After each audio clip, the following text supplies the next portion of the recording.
ನಮಸ್ಕಾರ, good morning. 30 ನಿಮಿಷ 30 ಸುದ್ದಿಗೆ ಸ್ವಾಗತ. ನಾನು ಪೃಥ್ವಿರಾಜ್ ಹಾರನಹಳ್ಳಿ. 30 ನಿಮಿಷ 30 ಸುದ್ದಿಯಲ್ಲಿ ರಾಜ್ಯ, ದೇಶ, ವಿದೇಶದಲ್ಲಿ ಆಗಿರುವಂಥ ಪ್ರಮುಖ ಬೆಳವಣಿಗೆಗಳ ಸುದ್ದಿಗಳನ್ನು ಒಂದೊಂದಾಗಿ ನಿಮ್ಮ ಮುಂದೆ ಇಡ್ತಾ ಹೋಗ್ತೀನಿ, ನೋಡ್ತಾ ಹೋಗೋಣ.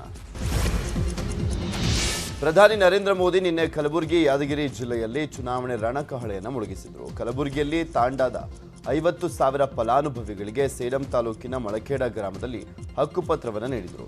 ಯಾದಗಿರಿಯಲ್ಲಿ ಮಾತನಾಡಿದಂಥ ಮೋದಿ, ಹಿಂದಿನ ಸರ್ಕಾರಗಳಲ್ಲಿ ಹಿಂದುಳಿದ ಜಿಲ್ಲೆಗಳೆಂಬ ಹಣೆಪಟ್ಟಿ ಕಟ್ಟಿದ್ರು. ಆದರೆ ಈಗ ಆ ಹಣೆಪಟ್ಟಿ ಇಲ್ಲವೇ ಇಲ್ಲ.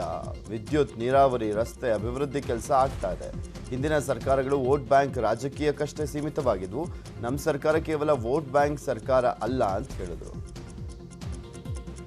पहले जो सरकारें थी उसने यादगीर सहित अनेक जिलों को पिछड़ा घोषित कर अपनी जिम्मेदारी से हाथ धो दिए थे. इस क्षेत्र के पीछे रहने का कारण क्या है? यहां का पिछड़ापन कैसे दूर होगा? इस पर पहले की सरकारों ने न सोचने के लिए समय निकाला, मेहनत करना तो दूर की. ಪ್ರಧಾನಿ ನರೇಂದ್ರ ಮೋದಿ ಅವರಿಂದ ಹಕ್ಕುಪತ್ರ ಪಡೆದುಕೊಂಡು ಪ್ರಧಾನಿ ಮೋದಿಗೆ ಆಶೀರ್ವಾದ ಮಾಡಿದಂಥ ಮಹಿಳೆ ಮಾತನಾಡಿದ್ದಾರೆ. ಪ್ರಧಾನಿ ಮೋದಿ ಅವರನ್ನ ಹಾಡಿ ಹೋಗಲಿದ್ದಾರೆ. ಏನೋ ಕನಸೋ ಮನಸ್ಸೋ ಏನೋ ಇದು ನಾವು ಎಂತ ಕಂಡಿದ್ದಿಲ್ಲ. ಇದು ಎಂತದಪ್ಪ ನಮಗೆ ಬಂದು ಎಂತ ಭಾಗ್ಯ ಅಂತ ಭಾಳ ಆಶ್ಚರ್ಯ ಆಯ್ತು ಸರ್. ಒಂದು ಕಡೆ ಅಳು ಹೊಂಟಿತ್ತು ಸರ್, ಒಂದು ಕಡೆ ಖುಷಿ ಅನ್ನಿಸ್ತಿತ್ತು. ಹಿಂಗಾಗ್ಲಕತ್ತಿತ್ತು, ಭಾಳ ಇದು ಆಯಿತು. ನೀನೇ ಆಶೀರ್ವಾದದಂತ ಎಲ್ಲರಿಗೂ ಕೊಟ್ಕೊಂಡು ಸರ್, ನಿನ್ನ ಆಶೀರ್ವಾದದಿಂದ ನಾವು ಎಲ್ಲ ಜನ. ಬೆಣ್ಣೆನಗರಿ, ದಾವಣಗೆರೆಯಲ್ಲಿ ಕಾಂಗ್ರೆಸ್ ಬೃಹತ್ ಪ್ರಜಾಧ್ವನಿ ಸಮಾವೇಶ ನಡೆಯಿತು. ಈ ವೇಳೆ ಮಾತನಾಡಿದಂಥ ಮಾಜಿ ಸಚಿವ ಎಚ್ ಆಂಜನೇಯ, ವಲಸೆ ಶಾಸಕರ ಬಗ್ಗೆ ಬಿಕೆ ಹರಿಪ್ರಸಾದ್ ವೇಶ್ಯ ಪದ ಬಳಕೆಯನ್ನು ಸಮರ್ಥಿಸಿಕೊಂಡಿದ್ದಾರೆ. ಪ್ರಜಾಪ್ರಭುತ್ವದಲ್ಲಿ ಗೆದ್ದು ಪಕ್ಷಕ್ಕೆ ದ್ರೋಹ ಮಾಡಿ ಹೋಗಿದ್ದಾರೆ. ವಲಸೆ ಶಾಸಕರ ಬಗ್ಗೆ ಹರಿಪ್ರಸಾದ್ ಟೀಕೆ ಸರಿಯಾಗಿದೆ ಅಂತ ಹೇಳಿದ್ರು.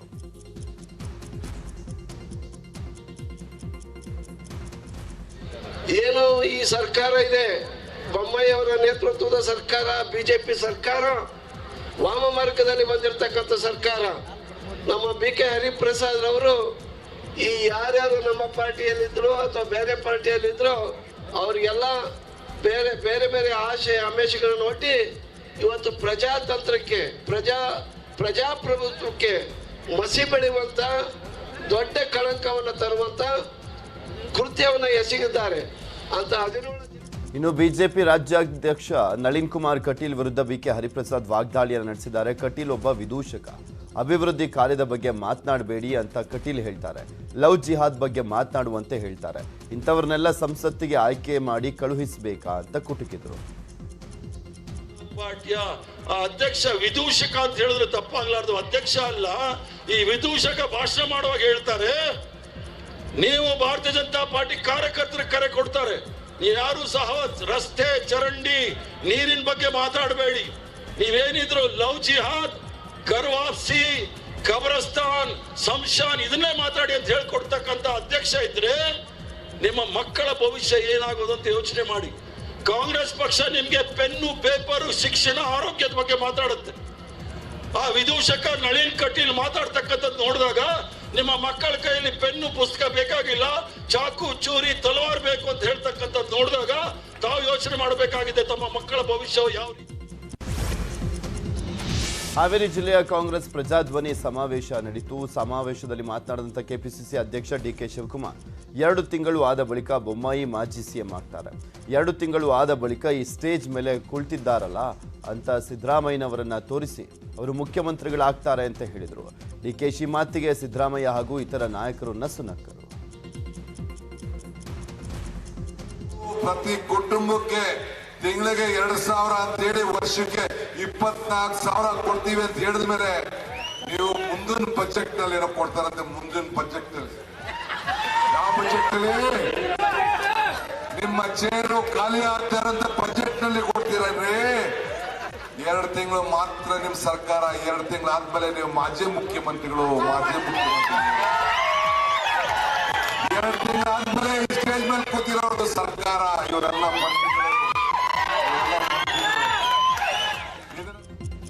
ಇನ್ನು ಕಾಂಗ್ರೆಸ್ಗೆ ಸೇರ್ಲಿಕ್ಕೆ ಬಿಜೆಪಿ ನಾಯಕರು ತುದಿಗಾಲಿನಲ್ಲಿ ನಿಂತಿದ್ದಾರೆ. ನಿಮ್ಮ ಜಿಲ್ಲೆಯ MLAಗಳೇ ಕಾಂಗ್ರೆಸ್ ಸೇರೋಕೆ ಬರ್ತಾ ಇದ್ದಾರೆ. ನಾನು ಆದಷ್ಟು ಬೇಗ ಪಟ್ಟಿ ಬಿಡುಗಡೆ ಮಾಡ್ತೇನೆ ಅಂತ DKC ಹೇಳಿದ್ರು.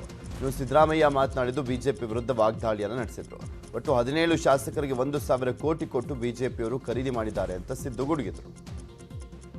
ನಿಮ್ಮ ಮಾಜಿ ಶಾಸಕರು ಎಲ್ಲಿ ಹಿರೇಕೂರು MLA ತಟ್ಟರೆಡ್ಡಿಯವರು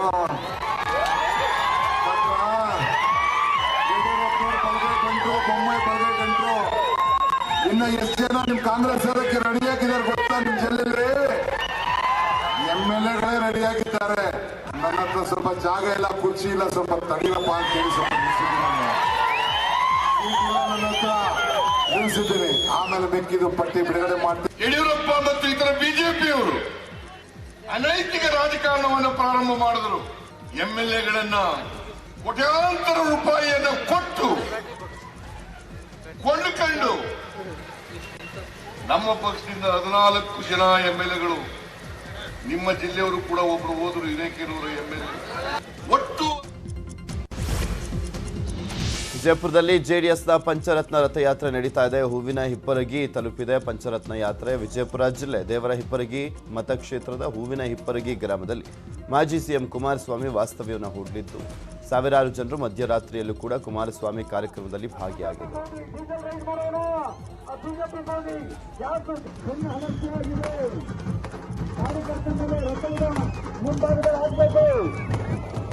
ರಮೇಶ್ ಜಾರಕಿಹೊಳಿ ಅವರಿಗೆ ಜೆಡಿಎಸ್ನಿಂದ ಯಾರು ಆಹ್ವಾನ ಕೊಟ್ಟಿದ್ದಾರೆ ಅನ್ನೋದು ನನಗಂತೂ ಗೊತ್ತಿಲ್ಲ. ಒಂದೋ ನಾನು ಆಹ್ವಾನಿಸಬೇಕು, ಇಲ್ಲ ಇಬ್ರಾಹಿಂ ಅವರು ಆಹ್ವಾನಿಸಬೇಕು. ಆದರೆ ಇಬ್ಬರೂ ಆಹ್ವಾನಿಸಿಲ್ಲ ಎಂದು ಮಾಜಿ ಸಿಎಂ ಕುಮಾರಸ್ವಾಮಿ ಹೇಳಿದ್ದಾರೆ. ಯಾರು ಭೇಟಿ ಮಾಡಿದ್ದಾರೆ ಅಂತ ಅವರಿಗೆ ಯಾರು ಕೊಟ್ಟಿದ್ದಾರೆ? ನಾನು ಕೊಡಬೇಕಿಲ್ಲ, ಇಬ್ರಾಹಿಂ ಅವರು ಕೊಡಬೇಕು. ನಾವಿಬ್ಬರು ಯಾರಾದರೂ ಕೊಡಬೇಕು. ನಾನಂತೂ ಕೊಟ್ಟಿಲ್ಲ. ಇಬ್ರಾಹಿಂ ಅವರು ನನಗಿರೋ ಮಾಹಿತಿ ಪ್ರಕಾರ ಅವರೇನು ಕೊಟ್ಟಿಲ್ಲ. ಅದರ ಅವಶ್ಯಕತೆ ಇಲ್ಲ. ನಾವು ಯಾರನ್ನು ತಗೋಬೇಕು ಅನ್ನೋದು ಪಕ್ಷದ ಒಂದು ಆಂತರಿಕ ಒಂದು ಸಭೆಯಲ್ಲಿ ತೀರ್ಮಾನಕ್ಕೆ ಬರ್ತದೆ.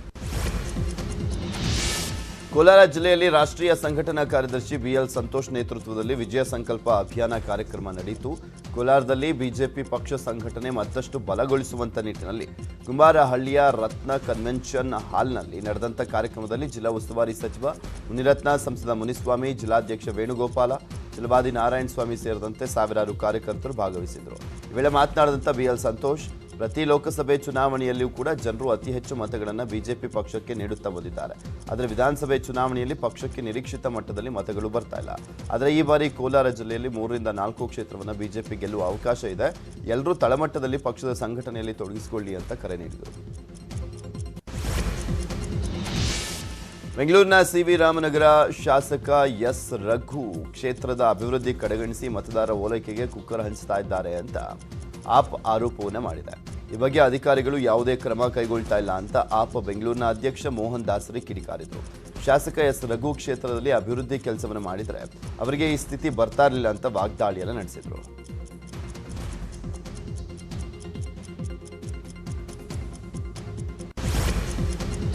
ಮಾಜಿ ಸಿಎಂ ಸಿದ್ದರಾಮಯ್ಯ ವಿರುದ್ಧ ಆರೋಗ್ಯ ಸಚಿವ ಡಾಕ್ಟರ್ ಕೆ ಸುಧಾಕರ್ ವಾಗ್ದಾಳಿಯನ್ನು ನಡೆಸಿದ್ದಾರೆ. ಕಾಂಗ್ರೆಸ್ನವರು ಪ್ರತಿ ಮನೆಗೆ 2,000 ರೂಪಾಯಿ ಕೊಡ್ತೇವೆ ಅಂತ ಸುಳ್ಳು ಸುದ್ದಿ ಹಬ್ಬಿಸಿದ್ದಾರೆ.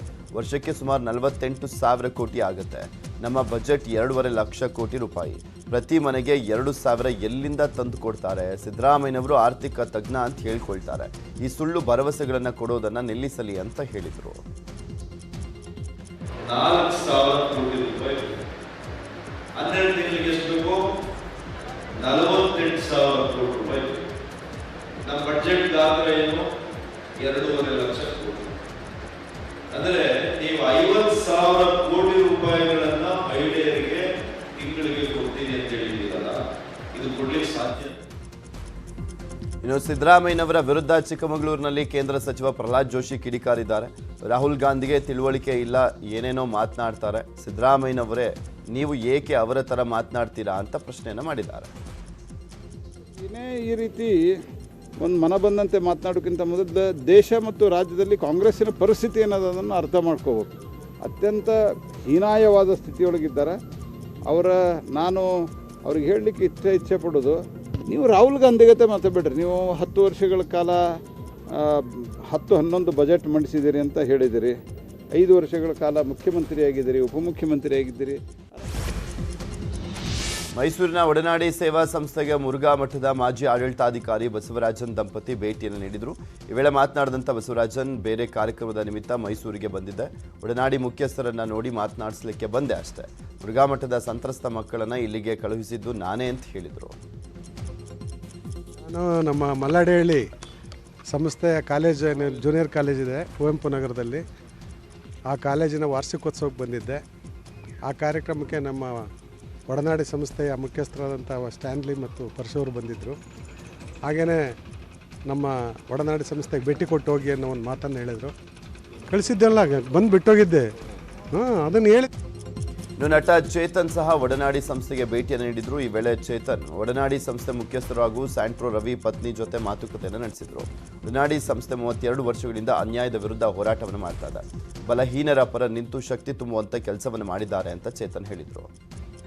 ಈ ಹುಡುಗಿಯರಿಗೆ ಆಗಿರೋ ಅನ್ಯಾಯ ಅಂದರೆ ಅದು ಈ ತನಿಖೆ ಆಗಬೇಕು, ಬಟ್ ಅವ್ರಿಗೆ ಅವರ ಧ್ವನಿನೂ ನಾವು ಕೇಳಿಸ್ಕೋಬೇಕು. ಅದನ್ನು ಈ ಒಡನಾಡಿ ಸಂಸ್ಥೆ ಅದನ್ನು ಕಾರ್ಯರೂಪಕ್ಕೆ ತರಕ್ಕೆ ಎಲ್ಲ ಪ್ರಯತ್ನ ಮಾಡಿದ್ದಾರೆ. ಅದಕ್ಕೆ ನನಗೆ ಬಹಳ ಗೌರವ ಇದೆ. ಇಂಥ ಸಂಸ್ಥೆಗಳು ಇನ್ನು ಕರ್ನಾಟಕದಲ್ಲಿ ಹೆಚ್ಚು ಬೆಳಿಬೇಕು. ಅದನ್ನು ಕೂಡ ನಾನು ಸ್ಯಾಂಟ್ರೋ ರವಿ ವಿರುದ್ಧ ಏನೇ ಆರೋಪ ಇದ್ರೂ ಕೂಡ ಮಾಹಿತಿ ಕೊಡಲಿ, ನಾವು ಎಲ್ಲವನ್ನೂ ಕೂಡ ತನಿಖೆ ಮಾಡುವಂತೆ ಸೂಚಿಸಿದ್ದೇವೆ ಅಂತ ಬೆಂಗಳೂರಿನಲ್ಲಿ ಗೃಹ ಸಚಿವ ಆರಗ ಜ್ಞಾನೇಂದ್ರ ಹೇಳಿದರು. ವಿರೋಧ ಪಕ್ಷದವರು ಟೀಕೆಗಳಿಗೆ ತಲೆ ಕೆಡಿಸಿಕೊಳ್ಳೋದಿಲ್ಲ, ತನಿಖೆ ಸರಿಯಾದ ರೀತಿಯಲ್ಲಿ ನಡೀತಾ ಇದ್ದು ಶಿಕ್ಷೆ ಆಗಲಿದೆ ಅಂತ ಹೇಳಿದರು. ಏನೇನು ರಿಲೀಸ್ ಆಗಿದೆ, ಏನೇನು ಮಾಹಿತಿ ಇದೆ, ಯಾರ್ಯಾರ ಹತ್ರ ಮಾಹಿತಿ ಇದೆ, ದಯವಿಟ್ಟು ಕೊಟ್ಟರೆ ಎಲ್ಲವನ್ನೂ ಅಮೂಲಾಗ್ರವಾಗಿ ಪರಿಶೀಲನೆ ಮಾಡಲಿಕ್ಕೆ ಹೇಳಿದ್ದೇವೆ. ಆರಂಭದಲ್ಲಿ ಅವರು ಕೊಟ್ಟಂಥ ಕಂಪ್ಲೇಂಟ್ ಆಧಾರದ ಮೇಲೆ ಮುಂದುವರಿತಾರೆ. ಐಒ ಎಲ್ಲ ರೀತಿಯಿಂದ ತನಿಖೆ ನಡೆಸ್ತಾರೆ. ಈಗ ಐಒಗೆ ಬೆಂಗಳೂರಿನಲ್ಲಿ ಅಂಗನವಾಡಿ ಕಾರ್ಯಕರ್ತೆಯರ ಪ್ರತಿಭಟನೆ 3ನೇ ದಿನಕ್ಕೆ ಕಾಲಿಟ್ಟಿದೆ. ಕಳೆದ 3 ದಿನಗಳಿಂದ ಫ್ರೀಡಂ ಪಾರ್ಕ್ನಲ್ಲಿ ಅಂಗನವಾಡಿ ಕಾರ್ಯಕರ್ತೆಯರ ಅಹೋರಾತ್ರಿ ಧರಣಿ ಮುಂದುವರೆದಿದೆ. ಕನಿಷ್ಠ ವೇತನ, ನೌಕರಿ ಕಾಯಂ, ಗ್ರಾಚ್ಯುಟಿ, ಎನ್ಇಪಿಯಲ್ಲಿ ಬದಲಾವಣೆಗೆ ಒತ್ತಾಯಿಸಿ ಕಾರ್ಯಕರ್ತೆಯರು ಚಳಿಯನ್ನೂ ಕೂಡ ಲೆಕ್ಕಿಸದೆ ಪ್ರತಿಭಟನೆಯನ್ನು ಮುಂದುವರೆಸಿದ್ದಾರೆ. ಸಚಿವರು ಬಂದು ಸಮಸ್ಯೆಯನ್ನು ಬಗೆಹರಿಸುವಂತ ತನಕ ಸ್ಥಳ ಬಿಟ್ಟು ಹೋಗೋದಿಲ್ಲ ಅಂತ ಪಟ್ಟಣ ಹಿಡಿದಿದ್ದಾರೆ. ಇನ್ನೊಂದು ಕಡೆ ಫ್ರೀಡಂ ಪಾರ್ಕ್ನಲ್ಲಿ ಮೂಲಭೂತ ಸೌಲಭ್ಯಗಳು ಇಲ್ಲ, ಚಳಿ ಲೆಕ್ಕಿಸದೆ ಇಲ್ಲಿ ಮಲಗಿದ್ದೇವೆ, ನೀರಿನ ವ್ಯವಸ್ಥೆ, ಶೌಚಾಲಯ ವ್ಯವಸ್ಥೆ ಕೂಡ ಇಲ್ಲ. 6 ರಿಂದ 7 ಸಾವಿರ ಮಹಿಳೆಯರ ಗತಿ ಏನು ಅಂತ ಅಂಗನವಾಡಿ ಕಾರ್ಯಕರ್ತರು ಪ್ರಶ್ನೆಯನ್ನು ಮಾಡ್ತಿದ್ದಾರೆ.